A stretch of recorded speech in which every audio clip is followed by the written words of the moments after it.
the Columbia Network takes pleasure in bringing you Suspense.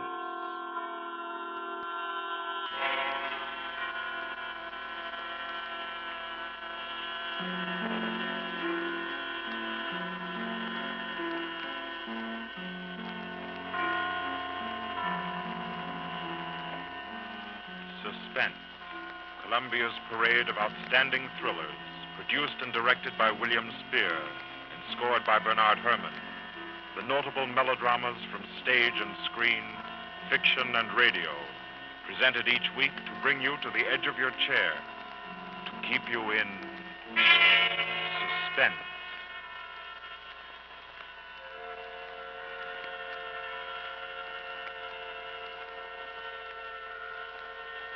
Good evening. This is Orson Welles. I'm very happy I am to be back in the United States and back on the Columbia Network, even for so short a visit as this one. Back with old friends like Johnny Dietz, who's tonight's director, and Bernard Herrmann. The Mercury Theater presented tonight's radio play for the first time last year. We came right out then in medium. Nobody argued the point. A lot of people asked us to do it again, so it's gratifying to get the chance now and to find a favorite of ours in this distinguished anthology of spook shows. Personally, I've never met anybody who didn't like a good ghost story. But I know a lot of people who think there are a lot of people who don't like a good ghost story. For the benefit of these, at least, I go on record at the outset of this evening's entertainment with the sober assurance that although blood may be curdled on this program, none will be spilt. There's no shooting, knifing, throttling, axing, or poisoning here. No clanking chains, no cobwebs, no bony and/or hairy hands appearing from secret panels, or, better yet, bedroom curtains. If it's any part of that dear old phosphorescent foolishness that people who don't like ghost stories don't like, then again, I promise you, we haven't got it. Not tonight. What we do have is a thriller. It's half as good as we think it is. You can call it a shocker.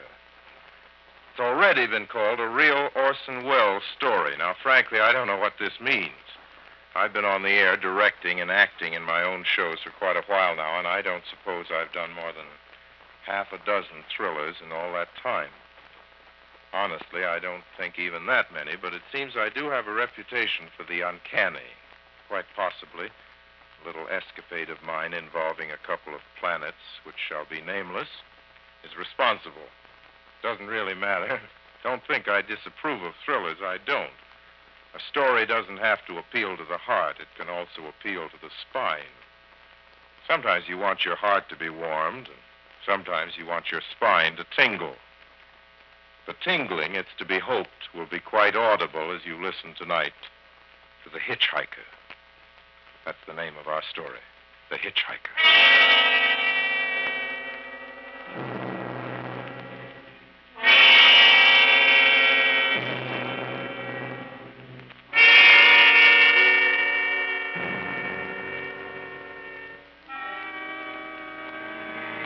I'm in an auto camp on Route 66, just west of Gallup, New Mexico.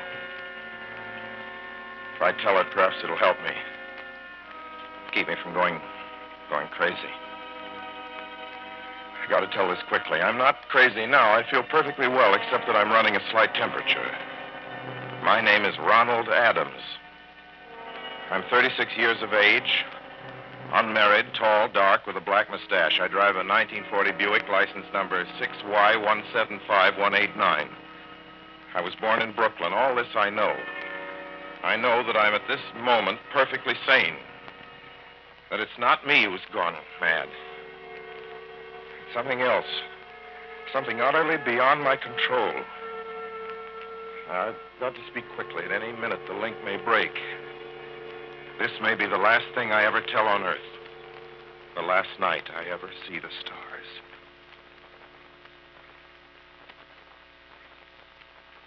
Six days ago, I left Brooklyn to drive to California. Goodbye, son. Good luck to you, my boy. Goodbye, Mother. Here, give me a kiss, and I'll go. I'll come out with you to the car.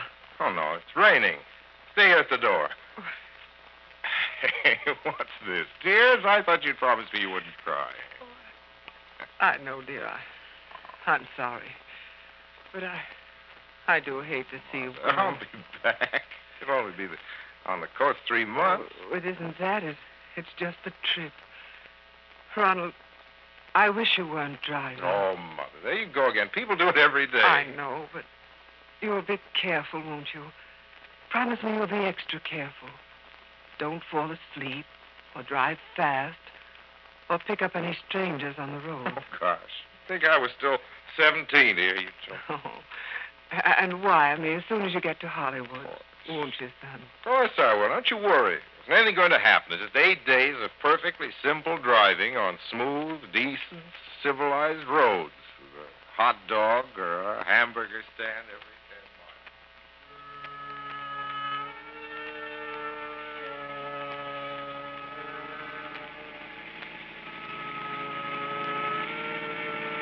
I was in fine spirits. The drive ahead of me, even the loneliness, seemed like a lark. I reckoned without him. Crossing Brooklyn Bridge that morning in the rain, I saw a man leaning against the cables. He seemed to be waiting for a lift. There were spots of fresh rain on his shoulders.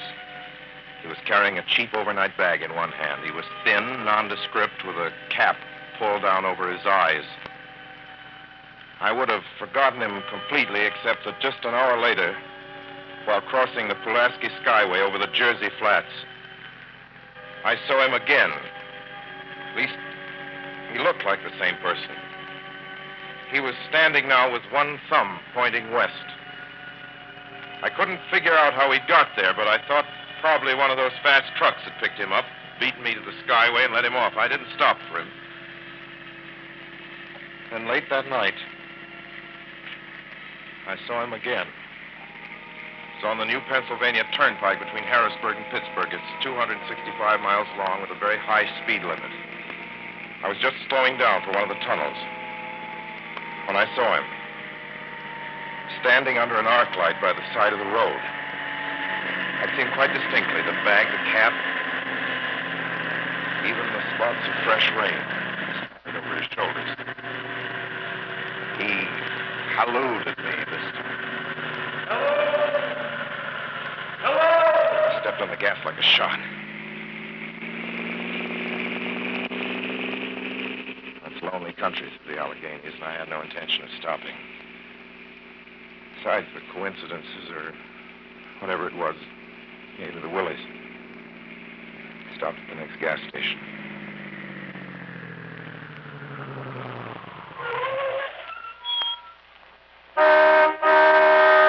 Yes, sir. Fill her up. Certainly, sir. Check your oil, sir? No, thanks.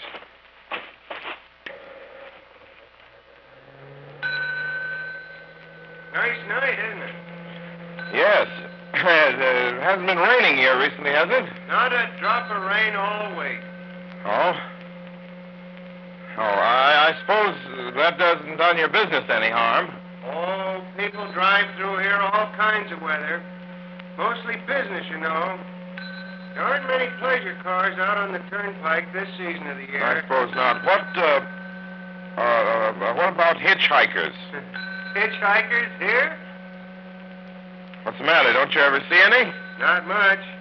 If we did, it'd be a sight for sore eyes. Why? Oh, I'd be a fool who started out to hitch rides on this road. Look at it. Then, you've never seen anybody? No. Maybe they get the lift before the turnpike starts. I mean, you know, just before the toll house. But then it'd be a mighty long ride. Most cars wouldn't want to pick up a guy for that long a ride. And you know, this is pretty lonesome country here. Mountains and woods. You ain't seen anybody like that, have you? Oh, no. Oh, no, not at all. It's just a technical question. I see. Well, that'll be just $1.49 with the tax.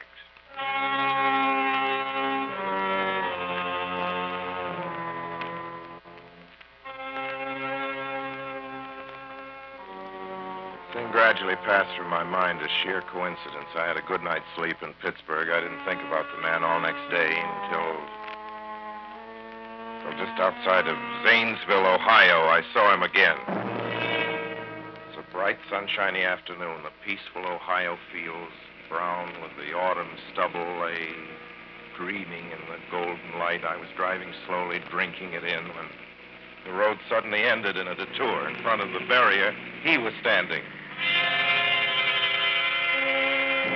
Now, let me explain about his appearance before I go on. I repeat, there was nothing sinister about him. He was as drab as a mud fence, nor was his attitude menacing. He merely stood there, waiting, almost drooping a little, with a cheap overnight bag in his hand. He looked as though he'd been waiting there for hours. And he looked up. He hailed me. He started to walk forward. Hello? Hello? Hello? No, not just now. Sorry. Going to California? No, not today. The other way, going to New York. Sorry.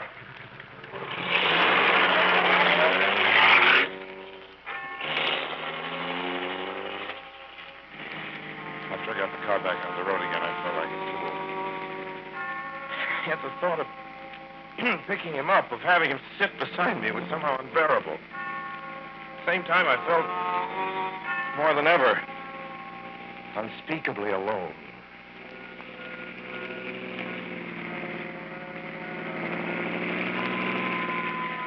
Hour after hour went by. Fields, the towns ticked off one by one. The light changed. I knew now that I was going to see him again. And though I dreaded the sight, I caught myself searching the side of the road, waiting for him to appear.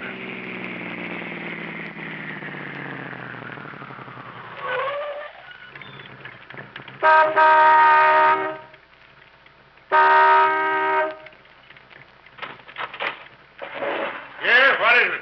What do you want? Sell sandwiches and pop here, don't you? Yeah, we do in the daytime. But we're closed up now for the I know, night. but I was wondering if you could possibly have a cup of coffee, black coffee. Just. No, not this time of night, mister.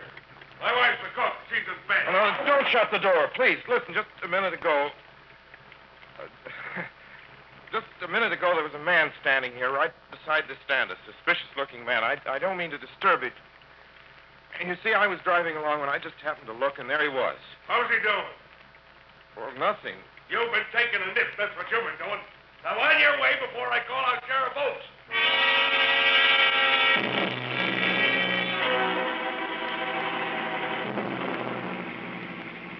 I got into the car again and drove on slowly. I was beginning to hate the car.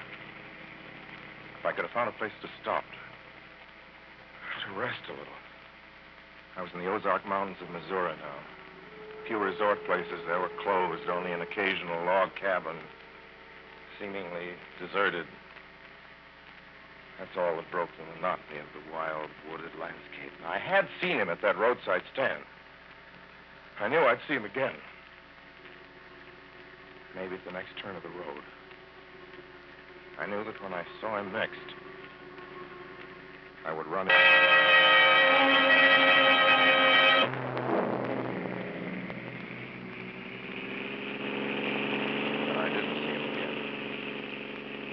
I didn't see him until late next afternoon.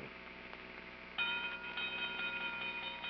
stopped the car at a sleepy little junction just across the border into Oklahoma to let a train pass by.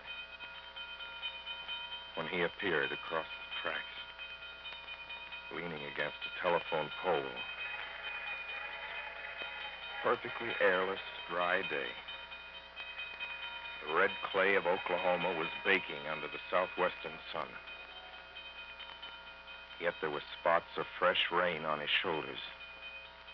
I couldn't stand that. Without thinking, blindly, I started the car across the tracks. He didn't even look up at me. He was staring at the ground. I stepped on the gas hard, veering the wheel sharply toward him. I could hear the train in the distance now, but I didn't care. And something went wrong with the car. The train was coming closer. I could hear its bell ringing and the cry of its whistle. Still, he stood there. And now I knew that he was beckoning me to my death.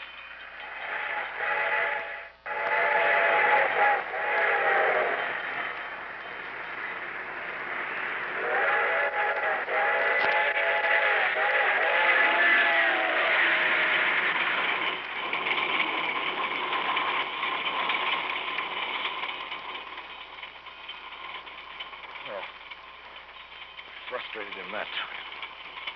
The starter worked at last. I managed to back up.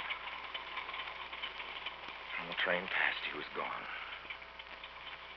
I was all alone in the hot, dry afternoon.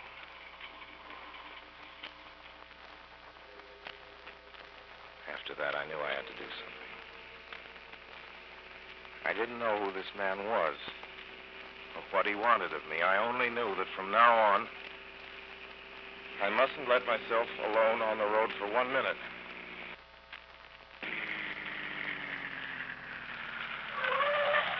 Hello there. Like a ride? Well, what do you think? How far are you going? Where do you want to go? Amarillo, Texas. I'll drive you there. Gee.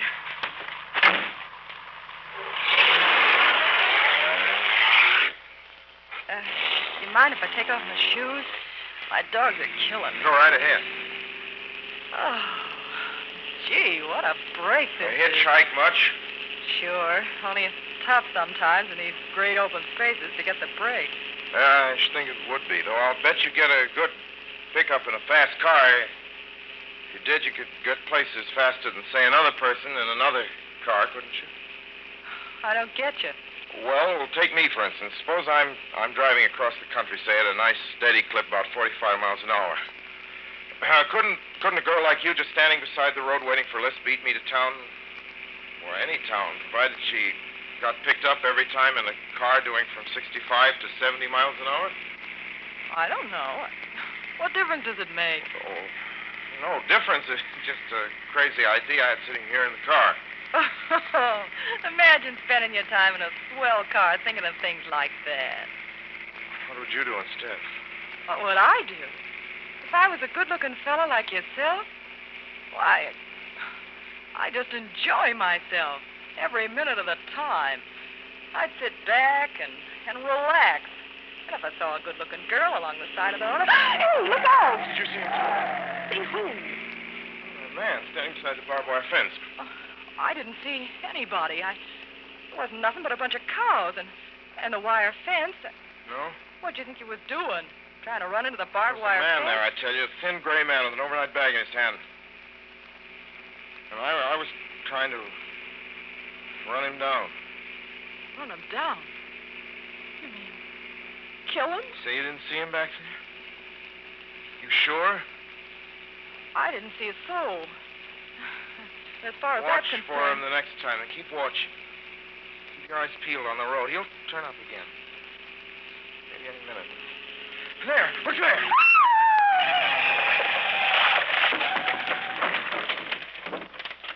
How does this door work? I'm getting out of Did you see here. him that time? No, I didn't see him that time. And personally, mister, I don't expect never to see him. All I want to do is go on living. I don't see how I will very long, driving with you. Oh, I'm sorry. I don't know what came over me. Please don't go. So if you'll excuse me... You can't go. Listen, how would you like to go to California? I'll drive you to California. Seeing pink elephants all the way? No, thanks. Thanks just the Listen, same. please, just 1 minute, please. You know what I think you need, big boy? Not a girlfriend. Just a good dose of sweet... Please. There. I got it now. No, you can't go. Please, come Keep your back. hands off me. Do you hear? Leave your hands off...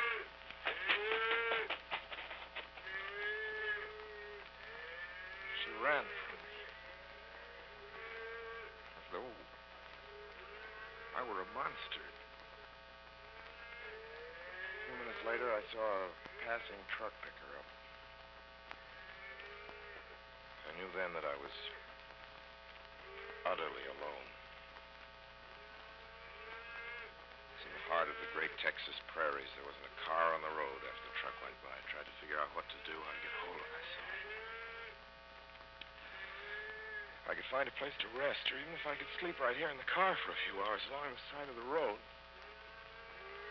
Getting my winter overcoat out of the back seat to use as a blanket when I saw him coming toward me, emerging from the herd of moving steer. Hello?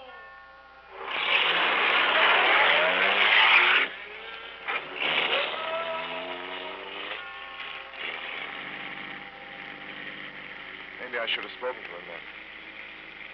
Fought it out then and there. For now, he began to be everywhere. Wherever I stopped, even for a moment, for gas, for oil, for a drink of pop, a cup of coffee, sandwich. He was there. I saw him standing outside the auto camp in Amarillo that night when I dared to slow down. I was sitting near the drinking fountain of a little camping spot just inside the border of New Mexico. He was waiting for me outside the Navajo reservation where I stopped to check my tires. I saw him in Albuquerque when I bought 20 gallons of gas. I was afraid to stop.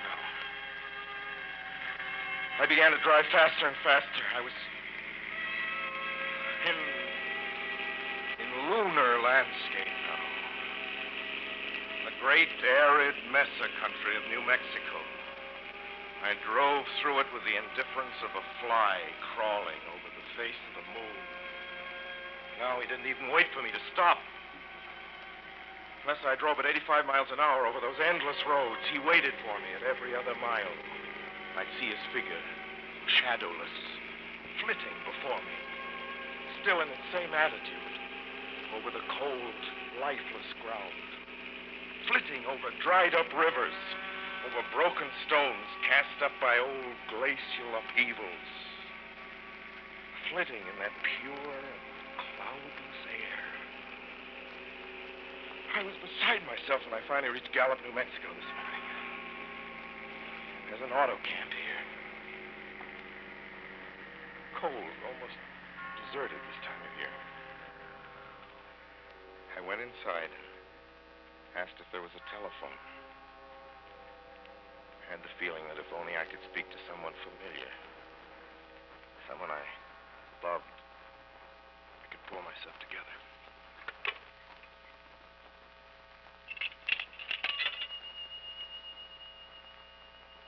Your call, please. Long distance. Long distance, certainly. This is long distance. I'd like to put in a call to my home in Brooklyn, New York. I'm Ronald Adams. The number is Beechwood 20828. Certainly. I will try to get it for you.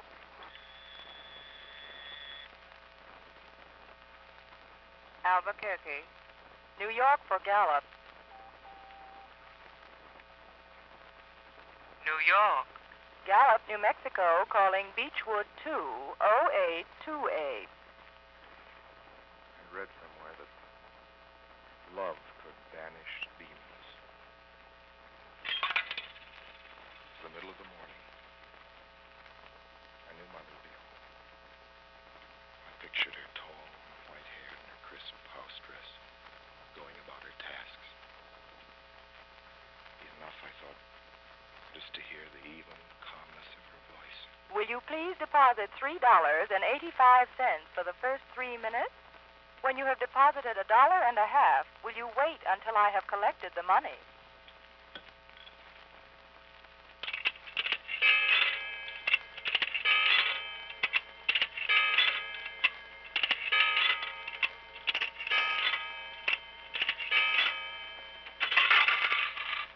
All right, deposit another $1.50.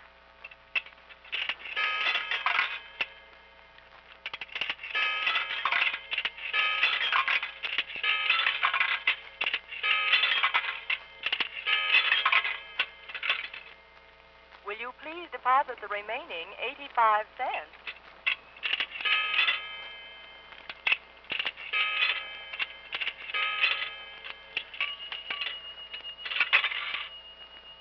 Ready with Brooklyn. Go ahead, please. Hello? Mrs. Adams' residence. Hello, Mother. This is Mrs. Adams' residence. Who is it you wish to speak to, please? What? Who's this? This is Mrs. Whinney. Mrs. Whinney? I don't know any Mrs. Whinney. Is this Beechwood 20828? Yes? Where's my mother? Where's Mrs. Adams? Mrs. Adams is not at home. She's still in the hospital. The hospital? Yes. Who is this calling, please? Is it a member of the family? What's she in the hospital for? She's been prostrated for 5 days. Nervous breakdown. But who is this Nervous calling? breakdown? Well, my mother never was nervous. It's all taken place since the death of her oldest son, Ronald. Death of her death of her oldest son, Ronald. Hey, what's this? What number is this? This is Beechwood 20828. It's all been very sudden. He was killed just 6 days ago in an automobile accident on the Brooklyn Bridge. Your 3 minutes are up, sir.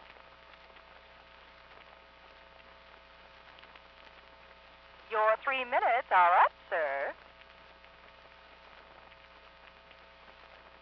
Your 3 minutes are up, sir.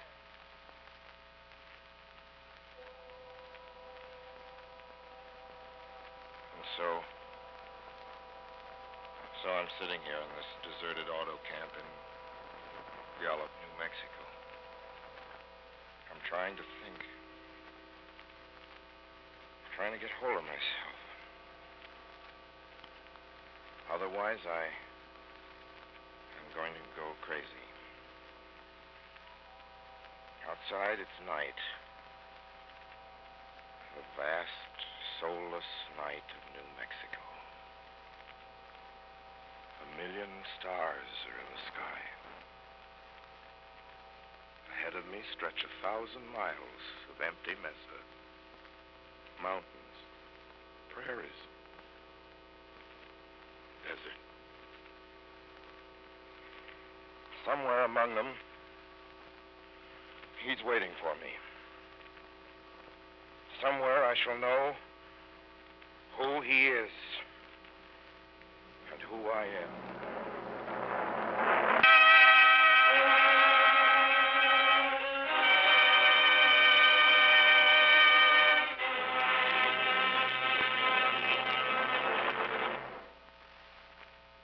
So ends The Hitchhiker, and to Orson Welles our considerable thanks for his playing of the title role. Mr. Welles? Help wanted. Men, women, and children. Nature of work, hard, monotonous, back-breaking labor. Hours, 75 a week minimum. Pay, few cents an hour. Added inducement, 2 meals a day, including several ounces of bad bread and a cup of thin soup. Don't delay. Apply at once. How would you respond to a want ad like that, Mr. and Mrs. American working man and woman? You'd laugh, wouldn't you, and throw the paper in the trash basket. Dismiss the whole advertisement as some kind of a joke, but believe me, it's no joke. It's a simple statement of the working conditions that exist today in Nazi Germany, then the conquered countries under Nazi rule. It's also an exact statement of the working conditions that will be imposed on you and every member of your family if the Nazis win this war. You yourself personally can stop them from winning, as you know. You don't have to give up your well-paid job to do it. You needn't have to be a soldier or a sailor or an airman or a nurse or a war worker to ensure American victory. Uncle Sam doesn't ask plain, ordinary, hard-working citizens like you to give him anything. All he does ask very seriously and very urgently is that you loan him 10 cents out of every dollar you make. That's all there is to it. Lend Uncle Sam a dime to win this war. He'll pay you back with interest when he's won it. The easiest, most convenient way to lend him these dimes is to enroll in the payroll savings plan. Just tell your boss to deduct 10 cents from every dollar he pays you and lend it to Uncle Sam in your name. Sign up for this simple savings plan today, and when victory comes, you'll have war bonds in your pockets instead of Axis bonds on your... Suspense will be heard again 2 weeks from tonight. Next Wednesday night, September 9th, the Columbia Broadcasting System will present over many of these stations at 9:30 p.m. Eastern Wartime an address by W. Averill Harriman, United States Lend-Lease Administrator in London. Mr. Harriman, as the personal representative of the President of the United States, attended the Moscow conferences between Winston Churchill and Joseph Stalin. Next Wednesday's broadcast will be Mr. Harriman's first public address since his return to this country. Suspense is produced and directed by William Spear. John Dietz was our guest director this evening. Tonight's radio drama was written by Lucille Fletcher. The original score was by Bernard Herrmann.